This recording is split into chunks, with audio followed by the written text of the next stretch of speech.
Naghamon ang well-known influencer na si Sas Rogando sa mga kongresista at senador. At isa na rito sa nabanggit si House Speaker na si Tambaluslos at si Meg Zubiri ukol sa liquidation ng extraordinary funds na ito'y gayahin ang plataforma ng US na klarong-klaro at detalyado ang pagkagawa nito upang maliwanagan ang taong bayan. Alam natin na si Tambaluslos at Zubiri ay isang panatiko ng US. Sa liquidation ng US ay makikita ang clarity ng bawat figure kung kanino, saan, at kailan ginastos ito. Even how big and small the amount is, ay dapat isama sa kanilang submission reports ng mga kongresista at senador upang sa ganon ay hindi na sila makalusot sa kanilang mga palusot. Kaya nagtataka itong si Sas, bakit ang Philippine government ay walang ganito na dapat gayahin for transparency.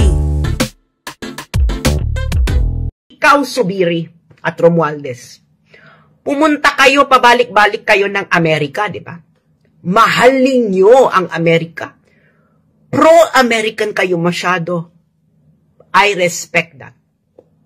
Pero sana pinag-aralan ninyo ang sistema ng Kongreso sa Amerika. Mga kababayan, between the Congress of the United States and the Congress of the Philippines, sino sa tingin ninyo sa dalawang kongreso na mas delikado ang trabaho? Na mas maboburden kung merong region accounting? Hindi ba kongreso ng United States, tas mas marami silang ginagawa? Mas maraming kalaban ang United States kaysa sa Pilipinas. Pero ano ang sistema sa Amerika? Para malaman ninyo, no, kasi ginagawa kayong mangmang ng mga politikong ito, hindi nyo nalalaman kung paano ang sistema sa iba. Hindi, kaya feeling ninyo ang sistema sa Pilipinas, siya ang tama. Ipapakita ko sa inyo ang sistema sa Amerika. Okay, dahil mahal nyo ang Amerika, di ba? Mahal nyo. So dapat gawin ninyong inspiration ang mahal ninyo. Okay? Ito ang website ng United States House of Representatives. Okay? At sa website mismo nila, ay meron ditong Statement of Disbursements. Okay? At ito ay nire-release quarterly. Ayan o. The Statement of Disbursement is quarterly public report of all receipts, ibig sabihin lahat ng resibo at expenditures ng House of Representatives, members, committees, leaderships, officers, and offices. The House has been required by law to publish the Statement of Disbursement since 1964. Ibig sabihin, matagal na itong ginagawa sa Amerika at kayong mga pro-American, hindi man lang kayo na-inspire sa ginagawa ng House of Representatives sa Amerika? Punta kayo ng punta doon, hindi nyo man lang pinag-aralan yung sistema nila. So, mga kababayan ha, ipapakita ko sa inyo ang Statement of Disbursement ng House of Representatives ng Amerika kung gaano kadetalyado. Ito. Ayan o. Statement of Disbursement of the House. Okay? Kailan ito? Ito yung pinaka-latest eh. April 1, 2023 to June 30, 2023 kasi quarterly. Okay? Marami ito, mahaba. Okay. Ikaw, Romualdez, makinig ka at matuto. At bawat isa dito, okay, bawat isang offices, okay, pupunta tayo sa office ng House Speaker sa Amerika. Okay? Kita niyo yan? Office of the Speaker, General Expenditures. So makikita nyo, ang lahat ng pangalan ng personnel under sa opisina ng House Speaker. Diba? Makikita nyo kung kailan binayad, ano ang kanilang posisyon, at magkano ang binayad sa kanila sa quarter na yon. Yan. Kita nyo? Pangalan ng bawat staff, ang kanilang posisyon, at ang binayad. Okay? At hindi lang yan, no? Kita nyo yan? Tuloy-tuloy yan. Lahat ng kanyang mga tao, nandyan ang pangalan, posisyon, pati nga staff assistant, senior policy advisor, shared employee. Kumpleto. At ngayon, nandyan ang sweldo. Sweldo lang yan, ha? Pupunta ngayon tayo sa mga expenses, travel. This is just the office of the Speaker in the United States. Sino ang gumastos? Okay? Kailan? Ano yung ginastos? Magkano? Okay? Ganyan yan. Lahat. Kita mo? Kita mo lahat detalyado. Meals, taxi, rideshare, at magkano yung presyo. Okay? Nakikita ninyo? Meals, pati nga wifi on travel, parking, airfare, commercial transport, meals, taxi. Ayan. Kita mo, can you imagine, kahit $8 recorded? Kita nyo yung mga gaano kadetalye sa bansang minamahal ninyo, tapos hindi nyo pina-follow ang example. Mga pala kayo eh. Nakikita nyo kung gaano kadetalyado ang House of Representatives. Can you imagine? $2.69 recorded. Ano yung $2.69? Meals. $2.69, mga friends. Recorded. Nakikita nyo kung gaano kadetalyado yan? Ha? Yan sa House of Representatives sa United States. Pro-US kayo, di ba? Mas matindi dito sa China. Dahil dito talagang babambuhin ka. Pero ito, sa United States ito, ganyan kadetalyado. Nakikita nyo yan? Nakikita nyo kung gaano kadetalyado? Can you imagine? Even $1.97 recorded. Kailan niyang ginastos? Kita niyo, ginamit pa is the government, yun ang magandang sistema, kasi yung opisina, meron silang credit card. Kaya recorded lahat ng transaction. Hindi cash, no? Yung mga iba lang na cash, ito yung mga reimbursement. Ngayon. So, tama ba yung naging dahilan nila na mababurden ang members ng Senado at House of Representatives kung strict ang requirement ng liquidation? No! Kasi ginagawa to sa Amerika, mas matindi trabaho nila kaysa sa trabaho ninyo.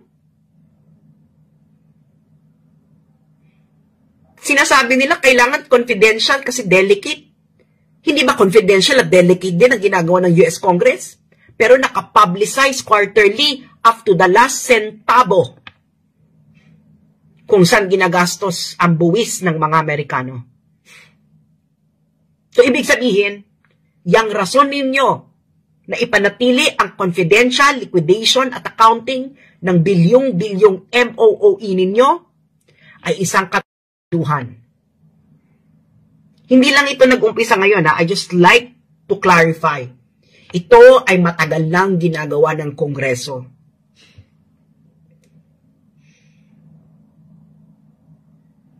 So, ibig sabihin, hindi totoong walang pera ang Pilipino. Totoong meron. Kaso,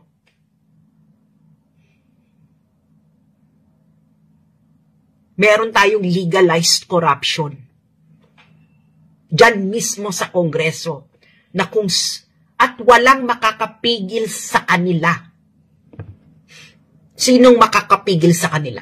Sabihin nyo nga sa akin, Presidente, Supreme Court, who? This is something that we should change. Kasi hindi totoo na dapat confidential ang kanilang expenses up to the last centavo. Dahil ginagawa ito sa Amerika na mas sensitive ang trabaho ng mga US congressman at senators. Dahil ang daming kalaban ng Amerika. Ang daming gulo sa loob ng bansa nila. Pero sila, quarterly, ang liquidation. Up to the last centavo kung saan napunta ang buwis ng mga Amerikano. Pro-America kayo, di ba? So bakit hindi nyo ito i-adapt? Dahil yung legalized corruption ninyo ay mawawala. This is the real transparency. Oh, yung mga kakamping, Lenny sila. Sige nga, ilang taon naging congresswoman si Lenny? 3 years. Makakapag-release ba si Lenny ng ganitong liquidation ng kanyang MOOE? Hindi. Kasi nga, hindi dahil si Lenny siya. Dahil ito ay ang sistema sa Kongreso. Kaya kahit sinong ilagay nyo dyan sa Senado at Kongreso, it will remain the same because the system allows legalized corruption. Lahat sila on the take. Even yung Kabataan Party List, Bayan Muna, Akbayan, every one of them, even Brother Eddie Villanueva. This is legalized corruption.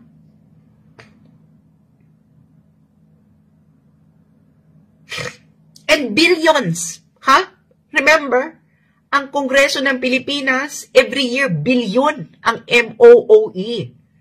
Maabot, ngayon nga lang taong ito, ang combined MOOE ng Senado at Kongreso ay aabot ng mga 18 billion or 18 billion mga ganyan.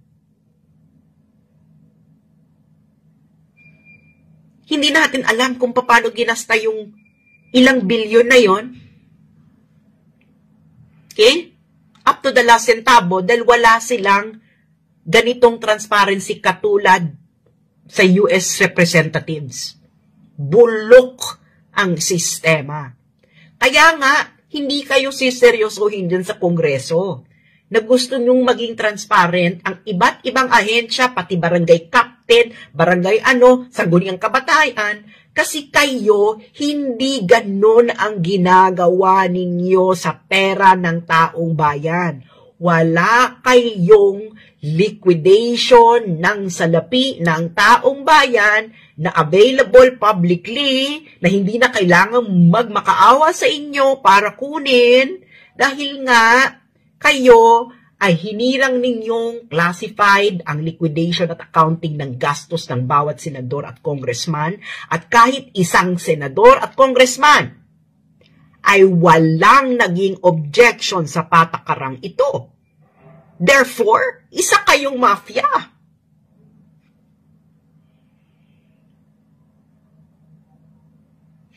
Hindi ba? Pro-America kayo dyan sa Congress at Senado. Why don't you adopt the system of the House of Representatives of US Congress na may malinaw na liquidation up to the last centavo?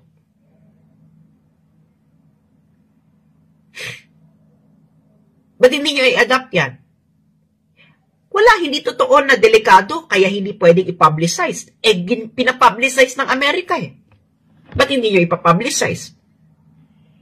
Ibig sabihin, yung mga dahilan ninyo, wala yung basihan sa katotohanan.